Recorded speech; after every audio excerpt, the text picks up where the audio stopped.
പടച്ചവരെ, ഈ സമുദായത്തിലെ പെൺകുട്ടികൾക്ക് എന്ത് സംഭവിച്ചു പോയെന്നറിയില്ലല്ലോ, നാണമില്ലല്ലോ.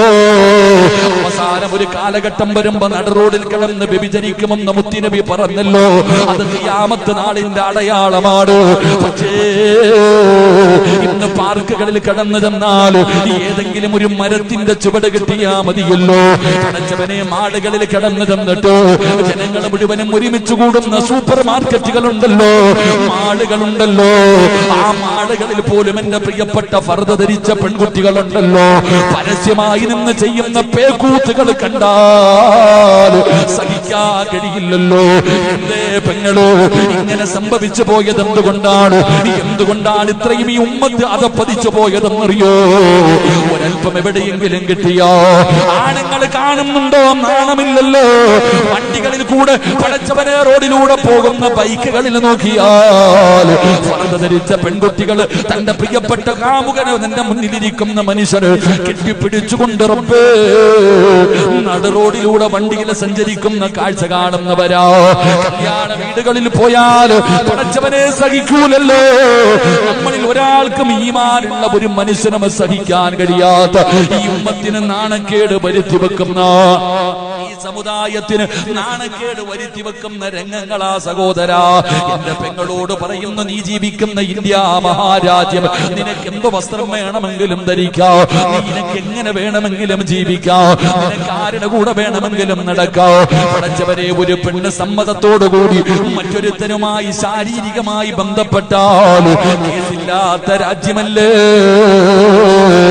പക്ഷേ പെങ്ങളെ, ഇതുപോലെയുള്ള മോശമായ പ്രവർത്തനങ്ങൾക്ക് പോകുമ്പോ നീ ഒരു ഉപകാരം ചെയ്യുമോ? നീ ഒരു ഉപകാരം ചെയ്യുമോ? നീ ഇട്ടിരിക്കുന്ന ഫർദയെങ്കിലും ഒന്ന് ഊരി മാറ്റു പെണ്ണേ. അങ്ങനെ ഒരു കരുണ കാണിക്കു പെണ്ണേ. എന്തിനായി ഉമ്മത്തിനെ നാണക്കേടുണ്ടാക്കുന്നത്? എന്തിനാണ് അല്ലാഹുവിന്റെ ദീനിന് നീ പേരുദോഷമുണ്ടാക്കുന്നത്? പോകണ്ടവള് പൊക്കോ, പോകണ്ട എന്ന് ഞങ്ങൾ പറയുന്നില്ല. അട്ടയെ പിടിച്ച് മെത്തയിൽ കടത്തിയാൽ അത് കിടക്കില്ലല്ലോ. അതുകൊണ്ട് സുഖിക്കേണ്ടവര് സുഖിച്ചോ, ആസ്വദിക്കേണ്ടവർ ആസ്വദിച്ചോ. നിങ്ങളെ ഒരു ഉപകാരം ചെയ്യ്. നീ ഇട്ടിരിക്കുന്ന ഫർദയുണ്ടല്ലോ, അതിനൊരു പുണ്യമുണ്ട് പെണ്ണ്, അതിനൊരു പാരമ്പര്യമുണ്ട് പെണ്ണ്, അതിനൊരു മഹത്വമുണ്ട് പെങ്ങള്. അത് ആയിഷ ബീവി ധരിച്ചതാ, അത് ഖദീജ ബീവി ധരിച്ചതാ, അത് ഫാത്തിമ ബീവി ധരിച്ചതാ, അത് നഫീസത്തുൽ മിസ്രിയ ധരിച്ചതാ, അത് മൈമൂനത്തുൽ മിസ്രിയ ധരിച്ചതാ. പടച്ചവരെ, ലോകത്ത് കടന്നു വന്ന ഒരുപാട് മഗ്നിമാര് ധരിച്ച ഫർദയാ. അതിനെ ചവിട്ടി തേക്കല്ലോ, അതിനെ നാണം കെടുത്തല്ലോ, അതിനെ തരം താഴ്ത്തല്ലോ. എന്റെ പ്രിയപ്പെട്ട ചെറുപ്പക്കാരാ, ഉസ്താദേ, നിങ്ങൾ എന്തു പറഞ്ഞാൽ ഞാൻ എന്റെ മോഡലുകൾ മാറില്ലല്ലോ. ചെറുപ്പക്കാരാ, ഔറത്ത് തുറന്നുകൊണ്ടിട്ട് നടക്കല്ലേടാ. എത്രയോ ജനങ്ങൾ റോഡിലൂടെ നടന്നു പോകുന്നവരാ. അവരെ നീ ഔറത്ത് കാണിക്കല്ലോ, അവരെ കൂടെ നരകത്തിലേക്ക് കൊണ്ടുപോകല്ലോ. ഇല്ല ഉസ്താദേ, എന്തു പറഞ്ഞാൽ ഞങ്ങൾ ഇഷ്ടപ്പെടുന്നത് പോലെ ജീവിക്കുമെന്ന് പറയുന്ന എന്റെ പ്രിയപ്പെട്ട മുസ്ലിമേ, നിനക്ക് എങ്ങനെ വേണമെങ്കിലും ജീവിക്കാമടോ. എന്ത് തോന്നിവാസം വേണമെങ്കിലും കാണിക്കോ. നിന്നെ തിരുത്താൻ ആരും വരുന്നില്ല, നിന്നെ പിടിച്ചു നിർത്താൻ ആരും വരുന്നില്ല. നിനക്ക് എല്ലാത്തിനും അവകാശം നിന്റെ രാജ്യത്തുണ്ട്. പക്ഷേ നീ ഖുർആനിലെ ഒരു ആയത്ത് ഓർത്തു വെച്ചോ. ചെയ്യുന്ന എന്റെ പ്രിയപ്പെട്ട ചെറുപ്പക്കാരോട്, എന്റെ പെങ്ങന്മാരോട്, എന്റെ മാതാപിതാക്കളോട് എനിക്ക് പറയാനുള്ളത്, ഈ ആയത്ത് നീ ഒരിക്കലും മറന്നു പോകരുത്. കരിമ്പാറയിൽ എഴുതി വച്ചിരിക്കുന്നത് പോലെ അല്ലാഹുവിന്റെ ഖുർആനിലെ ഈ ആയത്ത് നീ എഴുതി വെച്ചോ. ഇത് ഞാൻ പറഞ്ഞതല്ല, അല്ലാഹ് പറഞ്ഞതാ. ഇത് ഞാൻ പറഞ്ഞതല്ല, അല്ലാഹ് പറഞ്ഞതാ. ഏതായത്തെന്നറിയോ? പണ്ടൊരു മുസ്ലിം സഹാബിയായ മനുഷ്യനുണ്ടല്ലോ, ഒരു ചെറുപ്പക്കാരനായ സ്വഹാബിയുണ്ടല്ലോ, അല്ലാഹുവിന്റെ പരിശുദ്ധമായ ഖുർആൻ മുഴുവനും കാണാതെ പഠിച്ച ഹാഫിദാ. ആ ഹാഫിദായ സ്വഹാബിയുണ്ടല്ലോ, ഒരു ജൂതപ്പെണ്ണിന്റെ ഗ്ലാമർ കണ്ടപ്പോ വീണു പോവുകയാണ്.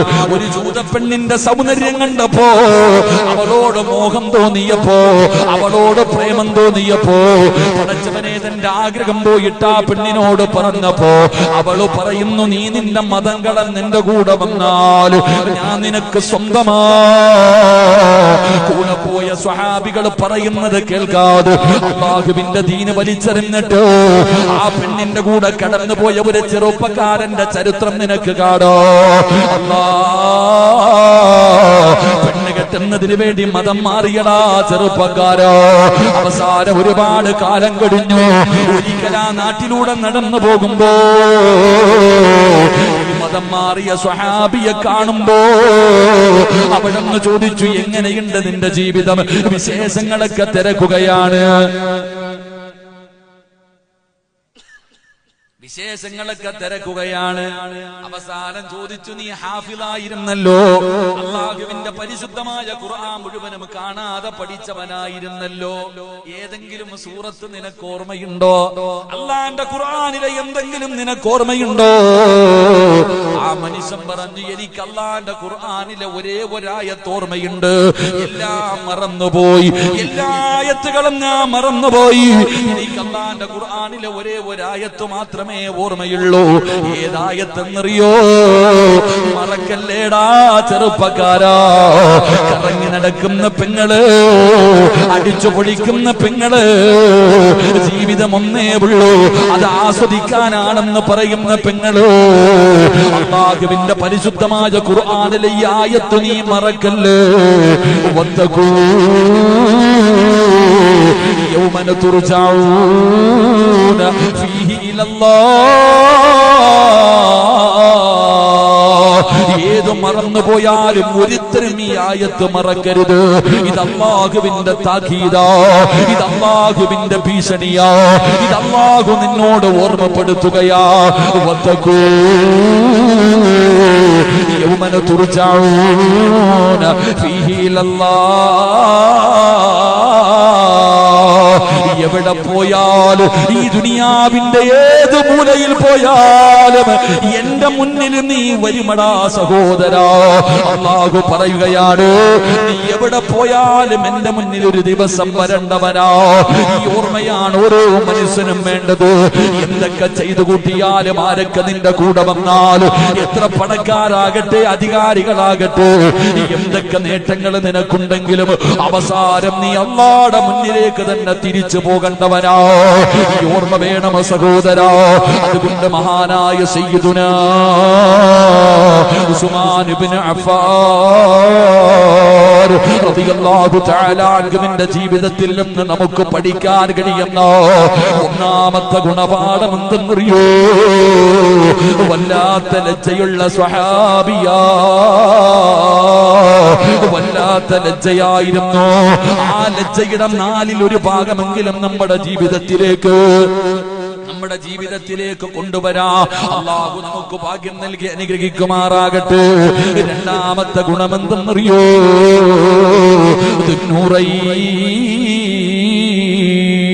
ലോകത്ത് കടന്നു വന്ന ഒരു മനുഷ്യനും കിട്ടാത്ത ഒരു ഭാഗ്യം കിട്ടിയ സ്വഹാബിയാ. ലോകത്ത് കടന്നു വന്ന പ്രവാചകന്മാർ, ആ പ്രവാചകന്മാരിൽ ഏതെങ്കിലും പ്രിയപ്പെട്ടവരെ, ഒരു പ്രവാചകന്റെ 2 പെൺമക്കളെ വിവാഹം കഴിക്കാൻ ഭാഗ്യം കിട്ടിയ സ്വഹാബിയാ. ഒരു പ്രവാചകന്റെയും 2 പെൺമക്കള് ഒരാളും വിവാഹം കഴിച്ചിട്ടില്ല. പക്ഷേ ഉസ്മാൻ റളിയല്ലാഹു തആല അൻഹുവിന് അല്ലാഹു കൊടുത്ത ഏറ്റവും വലിയ ഭാഗ്യമെന്തെന്നറിയോ? അല്ലാഹുവിന്റെ പ്രവാചകന്റെ 2 പെൺമക്കളെ വിവാഹം കഴിക്കാൻ, 2 പെൺകുട്ടികളെ വിവാഹം കഴിക്കാൻ ഭാഗ്യം കിട്ടിയ സ്വഹാബിയ മഹാനായ സയ്യിദുനാ ഉസ്മാൻ ഇബ്നു അഫ്ഫാൻ റളിയല്ലാഹു തആല അൻഹു. 2 പെൺമക്കളെ, ഒരു ലോകത്ത് ഒരു പ്രവാചകന്റെയും 2 പെൺമക്കളെ വേറെ ആരും വിവാഹം കഴിച്ചിട്ടില്ല. വേറെ ആർക്കും ആ ഭാഗ്യം കിട്ടിയില്ല. ഉസ്മാൻ റളിയല്ലാഹു തആല അൻഹുവിന് മാത്രമാണ് ആ ഭാഗ്യം. അള്ളാഹുവിന്റെ പ്രവാചകൻ സല്ലല്ലാഹു അലൈഹി വസല്ലമ തങ്ങൾ തന്റെ പ്രിയപ്പെട്ട 2 പെൺമക്കളെ, ചരിത്രം നിങ്ങൾ എടുത്തു നോക്കൂ, ബദരീങ്ങളിൽപ്പെട്ട സ്വഹാബിയാണ് മഹാനായ ഉസ്മാൻ റളിയല്ലാഹു തആല അൻഹു. ഉസ്മാൻ റളിയല്ലാഹു തആല അൻഹുവിന് അള്ളാഹുവിന്റെ പ്രവാചകൻ സല്ലല്ലാഹു അലൈഹി വസല്ലമ തങ്ങളുടെ 2 പെൺമക്കളെ അവിടെ നിന്ന് വിവാഹം കഴിച്ചു കൊടുത്തു. റുഖിയ ബീവി റളിയല്ലാഹു തആല അൻഹ അള്ളാഹുവിന്റെ പ്രവാചകന്റെ മകളെ വിവാഹം കഴിച്ചു കൊടുത്തു. ആദ്യത്തെ മകളെ വിവാഹം കഴിച്ചു കൊടുത്തു. ആ മകളും മരണപ്പെട്ടു. രണ്ടാമത്തെ മകളെയും വിവാഹം കഴിച്ചു കൊടുത്തു. രണ്ടാമത്തെ മകളെയും വിവാഹം കഴിച്ചു കൊടുത്തു. എന്നിട്ട് മുത്തുനബി പറഞ്ഞ വാക്കെന്തെന്നറിയോ? മുത്തുനബി പറഞ്ഞ വാക്കെന്തെന്നറിയോ? എടാ, ആരെങ്കിലും ഒരാള് ഒരു പെണ്ണ് കെട്ടി, ആ പെണ്ണ് മരിച്ചുപോയി, രണ്ടാമതും കെട്ടി മരിച്ചുപോയി, പിന്നെ ആരെങ്കിലും പെണ്ണ് കൊടുക്കുവാൻ? അപ്പൊ നമ്മളെന്ത് പറയും? ഓന് പെണ്ണ് വാഴൂല, ഓന് പെണ്ണ് വാഴൂല. എങ്കിൽ നബി സല്ലല്ലാഹു അലൈഹി വസല്ലമ തങ്ങൾ പറഞ്ഞു, ഒരു മകളും കൂടെ എനിക്കുണ്ടായിരുന്നെങ്കിൽ ഞാൻ നിനക്ക് തന്നെ കെട്ടിച്ചു തരും. എനിക്കിനി ഒരു മകള് കൂടെ ഉണ്ടായിരുന്നെങ്കിൽ ഉസ്മാനെ, നിനക്ക് തന്നെ ഞാൻ എന്റെ മകളെ കെട്ടിച്ചു തരും. എന്റെ പ്രിയപ്പെട്ട സഹോദരങ്ങളെ, അള്ളാഹുവിന്റെ പ്രവാചകൻ സല്ലല്ലാഹു അലൈഹി വസല്ലമ തങ്ങൾ ഉസ്മാന് തങ്ങളോട് പറഞ്ഞു കൊടുത്ത ഒരു കാര്യമാണ് നാം മനസ്സിലാക്കേണ്ടത്. എന്റെ പ്രിയപ്പെട്ട സഹോദരങ്ങളെ, ഒരു പ്രവാചകന്റെ 2 പെൺമക്കളെ വിവാഹം കഴിക്കാൻ ഭാഗ്യം കിട്ടിയ സ്വഹാബി, അള്ളാഹുവിന്റെ പ്രവാചകൻ ഒന്നാമത്തെ മകളെ വിവാഹം കഴിച്ചു കൊടുത്തു, രണ്ടാമത്തെ മകളെയും വിവാഹം കഴിച്ചു കൊടുത്തു. ഇനി ഉണ്ടായിരുന്നെങ്കിൽ അതും നിനക്ക് തന്നെ ഞാൻ തരുമായിരുന്നു എന്ന് അള്ളാഹുവിന്റെ പ്രവാചകൻ സല്ലല്ലാഹു അലൈഹി വസല്ലമ തങ്ങൾ പറയണമെങ്കിൽ ജീവിതത്തിൽ പ്രയാസവും ദുരിതങ്ങളൊക്കെ വരും. നിങ്ങൾ മനസ്സിലാക്കേണ്ട ഒരു കാര്യം, പ്രവാചകൻ സല്ലല്ലാഹു അലൈഹി വസല്ലമ തങ്ങളുടെ മകളെ ആദ്യമായിട്ട് വിവാഹം കഴിച്ചത് അബൂജഹലിന്റെ മകനായ ഉതൈബയായിരുന്നു. ഉതൈബയാണ് ആദ്യമായിട്ട് മുത്തുനബിയുടെ മകളെ വിവാഹം കഴിച്ചത്. പക്ഷേ അള്ളാഹുവിന്റെ പ്രവാചകൻ സല്ലല്ലാഹു അലൈഹി വസല്ലമ തങ്ങൾ പ്രബോധനവുമായിട്ട് കടന്നു ചെന്നപ്പോ മുത്തുനബിയുടെ മകളെ ഉപദ്രവിക്കാൻ തുടങ്ങി. വാപ്പയുടെ മുന്നിലിട്ടുകൊണ്ട് അള്ളാഹുവിന്റെ പ്രവാചകന്റെ പൊന്നുമകളെ ഉപദ്രവിക്കാൻ തുടങ്ങി. റസൂലുള്ളാഹി തങ്ങൾക്ക് സഹിച്ചില്ല. നമ്മൾ മനസ്സിലാക്കേണ്ട ഒരു കാര്യം, ആരാണെങ്കിലും അള്ളാഹുവിന്റെ പ്രവാചകൻ സല്ലല്ലാഹു അലൈഹി വസല്ലമ തങ്ങൾ അബൂജഹലിന്റെ മകനെ ശപിച്ചു എന്ന് ചരിത്രം പഠിപ്പിക്കുകയാണ്. അബൂജഹൽ തന്റെ മകനെ എപ്പോഴും ഓർമ്മപ്പെടുത്തുമായിരുന്നു. നമ്മളൊക്കെ വിവാഹം കഴിക്കും, കെട്ടിയ പെണ്ണിനെ മഹർ കൊടുത്ത് വിവാഹം കഴിച്ച് വീട്ടിൽ കൊണ്ടുവന്നിട്ടിട്ട് തല്ലുന്ന ആണുങ്ങളുണ്ട്. അത് ആണത്തമാണെന്നാ പറയണേ. കെട്ടിയ പെണ്ണിനെ വീട്ടിൽ കൊണ്ടുവന്ന് തല്ലിയിട്ട് പിറ്റേ ദിവസം കൂട്ടുകാരെ കാണുമ്പോൾ പറയും, ഇന്നലെ അവളെ കൊടുത്തറ അടിനാവിക്ക് ചവിട്ടിയിടാ എന്നൊക്കെ പറയുന്നവരുണ്ട്. നമ്മൾ മനസ്സിലാക്കേണ്ട ഒരു കാര്യം, എന്റെ പ്രിയപ്പെട്ട സഹോദരങ്ങളെ, ഏറ്റവും കുറഞ്ഞത് നിക്കാഹ് കഴിക്കുമ്പോൾ പറയുന്ന സീഗയുടെ അർത്ഥമെങ്കിലും ഒന്ന് പഠിച്ചു വെക്കണം. അള്ളാഹു ഭാഗ്യം തരുമാറാകട്ടെ. എന്തെന്നറിയോ? പള്ളിയിലെ ഖത്തീബ് ഉസ്താദ് പെണ്ണിന്റെ വാപ്പയും കൂടെ കയ്യെ പിടിച്ചിട്ട് പറയും,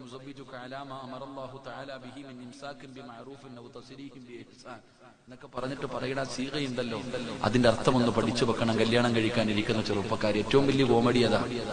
കല്യാണത്തിന് പോകുമ്പോ നിക്കാഹിന്റെ സമയത്തൊക്കെ ഉസ്താദന്മാർക്ക് ചിരി വരുന്നത്, ചില ചെറുപ്പക്കാരുടെ അങ്ങോട്ട് പറഞ്ഞു കൊടുക്കുമ്പോ ഇത് പറയാൻ തന്നെ ആ സാധുവിന് അറിയത്തില്ല. അതാ ഏറ്റവും വലിയ വിറ്റ്. ഉസ്താദന്മാര് എന്നൊക്കെ പറഞ്ഞു കൊടുക്കുമ്പോ ഇങ്ങനെ ഇരുന്നിട്ട് എന്താണെന്നറിയില്ല കടന്ന് കഷ്ടപ്പെടുന്നത് കാണാം. ഏറ്റവും കുറഞ്ഞത് കല്യാണത്തിന്റെ തലേ ദിവസം ഉസ്താദന്മാരോട് വല്ലതും പോയി ചോദിക്കണത് എങ്ങനാന്നൊന്ന് പഠിക്കണം കേട്ടോ. എന്താ അതിന്റെ അർത്ഥമെന്നറിയോ? എടാ, നിന്റെ കയ്യിലേക്ക് നിന്റെ പ്രിയപ്പെട്ട ഭാര്യയെ, നിന്റെ ഭാര്യയുടെ ഉപ്പ തന്റെ പൊന്നുമകളെ നിന്റെ കയ്യിലേക്ക് വെച്ച് തരുമ്പോ പറയുന്നത്, മോനെ 10-18 വർഷക്കാലം ഞാൻ പൊന്നുപോലെ നോക്കി എന്റെ മകളെ, നീ തരുന്ന മഹർ, നീ തരുന്ന ആ ഒരു നക്കാപ്പിച്ചുണ്ടല്ലോ, ഞാൻ എന്റെ മകളെ നിന്റെ കയ്യിലേക്ക് വെച്ച് തരികയാ. എന്റെ മകൾ എല്ലാം തികഞ്ഞവളൊന്നുമല്ല, മലക്കൊന്നും അല്ലല്ലോ, എല്ലാം തികഞ്ഞവളല്ല എന്റെ മകള്. അവള് പാവവാ, അവള് സാധുവാ. എന്തെങ്കിലും തെറ്റ് ചെയ്താൽ എന്റെ പൊന്നുമോൻ ക്ഷമിക്കണേ, എന്റെ മോൻ ക്ഷമിക്കണേ, എന്റെ മകൾക്ക് നീ തിരുത്തി കൊടുക്കണം. എന്റെ പൊന്നുമോൾ എന്തെങ്കിലും ന്യൂനതകൾ സംഭവിച്ചു പോയാ നീ ക്ഷമിക്ക്, നീ തിരുത്തി കൊടുക്ക്. എന്റെ പ്രിയപ്പെട്ടവരെ, ഇനി അദ്ദേഹം പറയുന്നത്, ഇനി എന്റെ മകളെ നിനക്ക് എന്തെങ്കിലും വേണ്ട എന്ന് തോന്നിയാ കെട്ടിത്തൂക്കാനൊന്നും നിൽക്കരുത്, തിരിച്ച് എന്റെ കയ്യിലേക്ക് തന്നെ തരണേന്നാ പറയണേ. എല്ലാം കുലുക്കിയിട്ടാ നീ മേടിച്ചോണ്ട് വരുന്നത്. എന്നിട്ട് കാണിക്കുന്ന എന്താ? കൊണ്ടുവന്ന് നിന്നിട്ട് ഭാര്യയെ വല്ലാത്ത രീതിയിൽ പീഡിപ്പിക്കുന്നവരുടെ കാലം. 1-2 കെട്ടിയിട്ട് നടക്കണവരുണ്ട് ഇവിടൊക്കെ. 1-2 പെണ്ണ് കെട്ടിയിട്ട് ഒരെണ്ണത്തിന് വാടക വീടും ഒരെണ്ണത്തിന് സ്വന്തം വീടും. ഒന്ന് ആലോചിച്ച് നോക്ക് സഹോദര, നിന്നെ അല്ല വെറുതെ വിടുവാരിച്ചേക്ക്. ഇടയ്ക്ക് 4 വരെ കെട്ടാം, അതിൽ കുഴപ്പമൊന്നുമില്ല, അള്ളാന്റെ ദീൻ. പക്ഷെ 4നെയും ഒന്നുപോലെ കാണാൻ പറ്റണം നിന്നെക്കൊണ്ട്. ഒരെണ്ണം നാട്ടിലും ഒരെണ്ണം പുറത്തും കെട്ടിയിട്ടിട്ട് കണ്ണുനീര് കുടിപ്പിക്കുകയാ. അള്ളാഹു കാത്തിരക്ഷിക്കുമാറാകട്ടെ. ഉറക്കപ്പറ, അള്ളാഹു കാത്തിരക്ഷിക്കുമാറാകട്ടെ. അള്ളാഹു നമ്മുടെ കുടുംബ ജീവിതത്തിൽ ഖൈറും ബറക്കത്തും നൽകുമാറാകട്ടെ. അള്ളാഹു നമ്മുടെ ഭാര്യമാരെയൊക്കെ അള്ളാഹു സ്വാലിഹത്തുകളാക്കി തരുമാറാകട്ടെ. ആമീൻ പറ. പറയാൻ മടിയ. കേരളത്തിലെ പത്രമൊക്കെ വായിക്കാറുണ്ടോ? കഴിഞ്ഞ ആഴ്ചയാണ് കണ്ണൂര് ജില്ല, ഇവിടെ ഏറ്റവും അടുത്ത് കിടക്കുന്ന ജില്ലയല്ലേ കണ്ണൂര്. 10-27 കൊല്ലം ഗൾഫിൽ കിടന്ന് കഷ്ടപ്പെട്ടിട്ട് നാട്ടിൽ വന്നൊരു മനുഷ്യൻ പട്ടിണി കിടന്നാ മരിച്ചേ. പോസ്റ്റ്മോർട്ടം ചെയ്തിട്ട് അവര് പറയുന്നു മരണകാരണം ദിവസങ്ങളായി ഭക്ഷണം കഴിച്ചിട്ട് പട്ടിണി കിടന്ന് മരിച്ചു. പെണ്ണും പിള്ളയും മക്കളും തിരിഞ്ഞു നോക്കിയില്ല. അള്ളാഹു നമ്മളെ കാക്കുമാറാകട്ടെ. പണമുണ്ട് എങ്കിൽ പരിസരം ജനനിബിഡമാ, പേക്കൂത്ത് തീർന്നാൽ കൂത്തുകാരം മാത്രം. ആരോഗ്യവും പണവും ഉണ്ടെങ്കിൽ എല്ലാരും ഉണ്ടാകും, ഇല്ലെങ്കിൽ ആരും കാണത്തില്ല. അള്ളാഹു കാക്കുമാറാകട്ടെ. അള്ളാഹു നമ്മുടെ ഭാര്യമാരെയൊക്കെ നന്നാക്കി തരുമാറാകട്ടെ. ആമീൻ പറ മനുഷ്യ. എടാ, വീട്ടിൽ കയറി ചെല്ലുമ്പോ ചിരിക്കുന്ന മുഖത്തോടെ ഒരു നല്ല വാക്ക് പറയുന്ന ഭാര്യ ഉണ്ടെങ്കിൽ ലോകത്തിലെ ഏറ്റവും വലിയ ഭാഗ്യവാൻ നീയാ. അതില്ലെങ്കിൽ പോയി. അള്ളാഹു കാത്തിരക്ഷിക്കുമാറാകട്ടെ.